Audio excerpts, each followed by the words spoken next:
is the story time of the time that I made my mom think that I was seeing dead people. Yeah.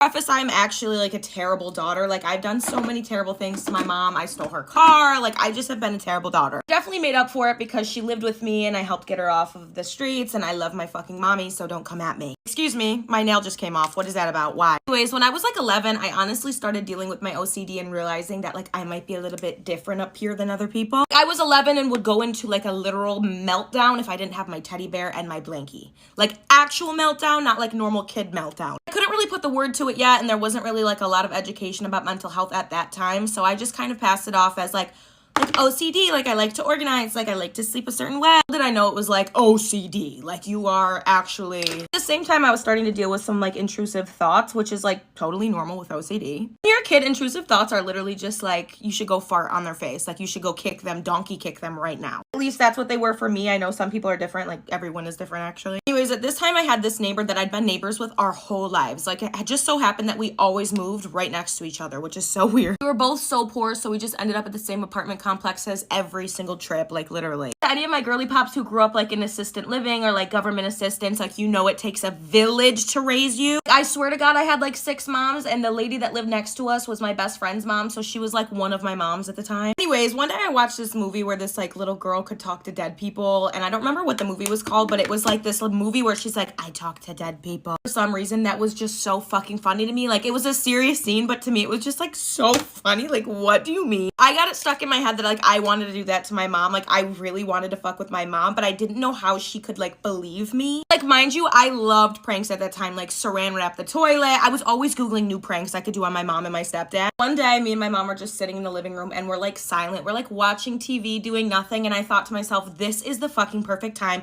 So I look at her and I say, out of nowhere, after silence, say, Mommy, sometimes I hear things. I hear people talking. And she's like, what do you mean? Like, not really like rude like that. She's just like, what? And I was like, sometimes I hear people and I hear things that aren't there and I see things that aren't there. My poor mother just looks at me and is like, oh, well, we might need to go to therapy then for that. And I'm like, yeah. Obviously at that time I didn't know what schizophrenia was, and I didn't know that that type of stuff ran in our family. I just thought Miss Girl was gonna think I saw dead people. But no, she was really worried about my mental health. But like 2 days later, I go over to my friend's house and I'm talking to his mom, and me and her always caught up like we were girlies. I was like, OMG, I have to tell you about the prank that I pulled on my mom. And she's like, what did you do? I was like, I convinced her that I talked to dead people. And she's like, oh my God. Says your mother came over yesterday freaking out because she was so worried about your mental state and thinking that you might be losing it a little bit, and she's terrified. I was like, great, so she's not gonna believe me when I tell her it's a prank. Part 2, I'm sorry. Part 2 of the story time of the time I convinced my mom that I was seeing and hearing dead people. My boobs look so weird in this like bra, sports bra thing, sorry. Anyway, so at that point I'm like, OMG, it's gonna take so much convincing to like convince her that I'm not just embarrassed now. Like if I tell her I was joking, she's not gonna believe me. Also, I found it hilarious that like I knew she wasn't gonna believe me, so I was like, should I just play into it, Jessica? Like this is so funny. My mom's friend at the time was like, yeah, I'm gonna tell her that you came over and like told me the same thing that she told me and like see what she does. Like, but I'm gonna make sure she knows that you're meaning like you see dead people, not that you're like having mental health issues. By the way, if you're schizophrenic or have psychosis, I'm not judging you, babe. There's so many people in my family who have that. Like, I totally get it. But at the time, I was 11 years old and I thought it was so funny to fuck with my mom. My mom's friend tells her that I basically told her the exact same thing that I told my mother, and my mom is like, scared at that point. Now my mom thinks that I see dead people and that I'm like kind of losing it, or maybe that I'm a psychic and that there's dead people in our house. I'm just eating it up because I'm a Gemini and I love to stir the pot. Like we've gone over this. I love to fuck with people. Basically, like after, I think it was like a week and a half, I was like, Mom, did you know that everything I said about seeing people was a lie and I was fucking with you the whole time? Obviously, I didn't say I was fucking with her, because if I said the word fuck in front of my mother at the time, I would have probably gotten beat up.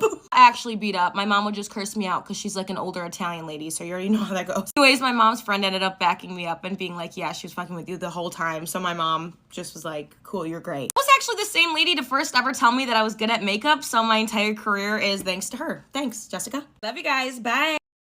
I just got back from the gym. That's why I'm so extremely red. So I don't need to hear shit in the comments about, bitch, like, you're so red, you're so... I'm aware that I look like a fucking tomato right now. I'm aware. I don't know what the fuck is in my water this morning or my coffee, but I'm feeling like a low-key bitch today.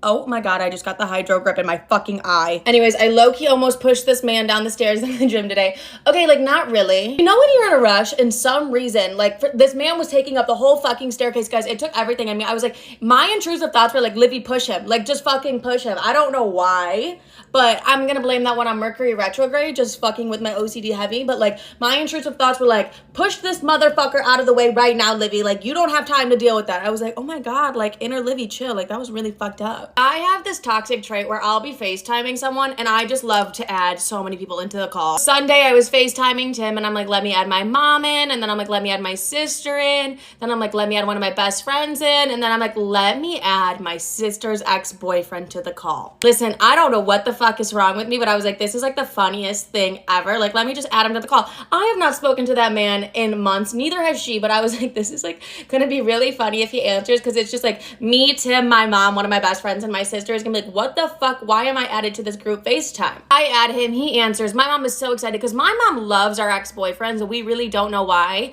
but my mom fucking loves all of our ex-boyfriends. I'm gonna post a screenshot of how excited she was on my Instagram story because the woman was thrilled when he was in the call. He quickly hung up, but I know you guys are like, Livy, what the fuck? That's so fucked up that you did that. Like, your sister must have been pissed. No, you guys, you forget my sister knows who I am as a woman. Like, I'm just this type of bitch. She's like, let's keep our Sunday spicy. Like, she wasn't mad whatsoever. She texted him and was like, never answer a FaceTime from Livy. He was like, I know, my friends answered it. It was an accident. And I'm like, okay, so like the fact that they already know like never to answer a FaceTime from me is a little fucked up, but like I get it because I'm adding everyone's exes to the fucking call. Sometimes I forget that I tell the internet so much because like people will come up to me and be like, oh my God, like, and say something that I've said, like a story time that I've said. I'm like, how the fuck do they know that about me? Like, how the fuck do they know that? And then I'm like, oh my God, I literally told the internet that. Like, but I'm just like forgetting all the things I say because I'm really out here telling you guys a lot, but in my head, it doesn't feel like I'm telling that many people because I don't know, you guys like feel like my best friends and I'm like, let's just like talk shit for a minute together.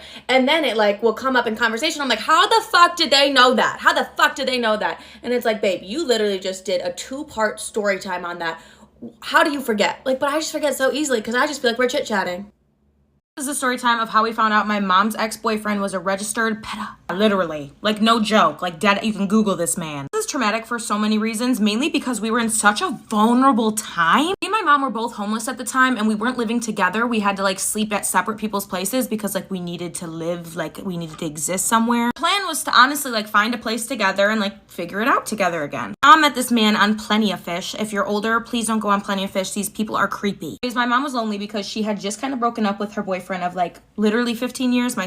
That was the wrong side. Just broken up with her boyfriend of like literally 15 years who was my stepdad, and she was just kind of looking for companionship, and she met this guy who just like promised her the world. I tell you, this man was like Harvard educated. He was like a part of a very prestigious family. I won't say the last name because you'll know the family. To Harvard, he was like a professor at a college near us, like one of the biggest colleges like in the United States. He basically just promised her the world. Like immediately off the bat, he was like, I want to get married and travel together, and I want to buy a house for us, like all this stuff, and like basically solved all my mom's problems like in a split second, just promising her the world. And she was like, there can't be anything wrong with this man, like he's perfect. And I remember thinking like, there's gotta be something wrong, like that my mom doesn't deserve a perfect angel of a man because my mom is literally perfect, but like this man, like there had to be something wrong with him. Like my mom is like a biker chick, like likes to smoke and have a good time, and this man is like I just don't know, they just didn't make sense. This is while my mom was going through a little bit of like a psychotic break, so she was very vulnerable. Like you could tell her anything and she'd believe it. Immediately this guy starts trying to get like close with me and close with the guy I was dating and like close with my sister. Like starts reading into conspiracies with my mom, and like he starts smoking. Like they're having like this just like very weird relationship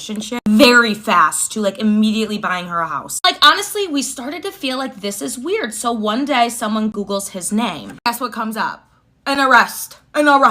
No one like cops pretend to be little girls on websites and then they offer to meet up, and then when they do meet up, they arrest the person. Yeah, that happened to him. And he was a professor at a college, so obviously he got fired from his job permanently. At this time, my mom was already roped into literally like going on a trip to Italy with him and buying a house with him. Basically, he starts trying to gaslight her into believing like that's not how it went, like it was a whole different thing, like they had me all wrong, that's why I was acquitted. It's like, no, actually, they just give you a plea deal because you're fucking rich. He basically just immediately took control of both of our lives. Like, he co-signed on a car for me and, like, was getting her passport to go to Italy. I'm, like, fully convinced he would have kidnapped her. And mom was completely gaslit by this guy until one day he said some really fucking weird shit to her. I don't even want to say what he said because it's really triggering, but he said some stuff that was basically like, yeah, I am exactly what they thought I was. My mom, being the bad bitch she is, threatened to, like, you know, like, shank him. He got her arrested, she went to court, she got acquitted, everything was fine. Ever since, he has relentlessly harassed me online. And he's already married to another woman who is doing all this same stuff too.